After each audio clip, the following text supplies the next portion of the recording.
Ini bukan di zaman saya semua.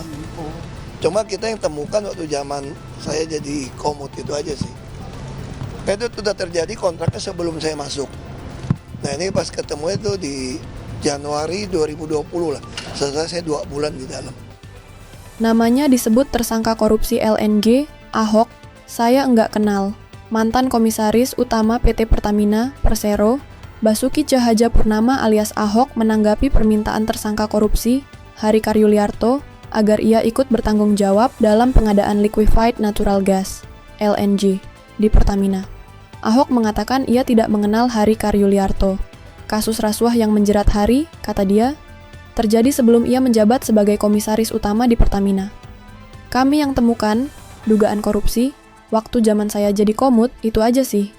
Saya juga sudah diperiksa oleh KPK, ucap Ahok saat dikonfirmasi Tempo pada Jumat, 26 September 2025. Ahok mempertanyakan alasan Hari Karyuliarto yang merasa mengenal Ahok. Ahok menjabat sebagai komisaris utama Pertamina periode 2019 sampai 2024. Sedangkan Hari Karyuliarto merupakan mantan Direktur Gas PT Pertamina, Persero, periode 2012 sampai 2014. Makanya aneh juga kalau suruh saya yang tanggung jawab, kenal juga enggak sama yang bersangkutan, kata Ahok. Hari Karyuliarto meminta Ahok serta Nike Widiawati bertanggung jawab atas dugaan korupsi pengadaan LNG atau gas alam cair di Pertamina. Kasus itu menyebabkan kerugian negara sebesar 113,8 juta dolar Amerika Serikat atau setara 1,8 triliun rupiah periode 2013 sampai 2020. Untuk kasus LNG, saya minta Pak Ahok dan Bu Nike bertanggung jawab, kata Hari, sebelum masuk ke dalam gedung Merah Putih, Komisi Pemberantasan Korupsi, KPK, Jakarta Selatan. Pada Kamis, 25 September 2025, KPK telah menetapkan sekaligus menahan Hari Karyuliarto sebagai salah satu tersangka dalam kasus ini. Lembaga anti rasuah menduga Hari Karyuliarto memberikan persetujuan pengadaan impor LNG tanpa adanya pedoman pengadaan, memberikan izin prinsip tanpa didukung dasar justifikasi dan analisa secara teknis dan ekonomi.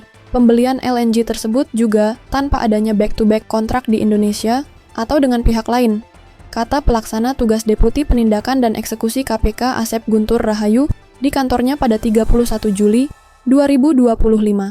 Asep berujar bahwa LNG yang diimpor tersebut tidak punya kepastian pembeli dan pemakainya. LNG yang diimpor, kata Asep, juga tidak pernah masuk ke Indonesia hingga saat ini, dan harganya lebih mahal daripada produk gas di Indonesia. Kasus ini menjadi materi penyidikan setelah KPK menemukan kerugian akibat kontrak Pertamina dengan Corpus Christi Liquefaction sepanjang periode 2013 sampai 2020. Kasus korupsi ini menyeret Ahok, yang berujung pemeriksaan sebagai saksi pada 7 November 2023 serta 9 Januari 2023-2025. Pada pemeriksaan pertama, Ahok dimintai keterangan oleh KPK sebagai saksi untuk Galaila Karen Kardinah alias Karen Agustiawan selaku Direktur Utama PT Pertamina periode 2009 sampai 2014. Dugaan korupsi pengadaan gas alam cair atau LNG ini menyebabkan Karen menjadi tersangka pada 19 September 2023. Setelah diperiksa KPK kala itu, Ahok menyatakan telah memerintahkan jajaran direksi Pertamina memitigasi potensi risiko akibat dugaan adanya masalah pada kontrak pengadaan LNG tahun 2011 sampai 2021. Yang pasti, kami sudah kasih arahan kepada direksi harus mitigasi risiko, ujar Ahok pada 7 November 2023. Ahok mengatakan, Pertamina adalah badan usaha yang bertujuan mencari keuntungan. Untuk mencapai tujuan tersebut, kata Ahok, Pertamina juga telah merevisi anggaran dasar dan anggaran rumah tangga ADART. Kita dagangkan, ingin modal sedikit, untung gede, jangan jadi rugi. AD/ART Pertamina juga sudah kita revisi, katanya.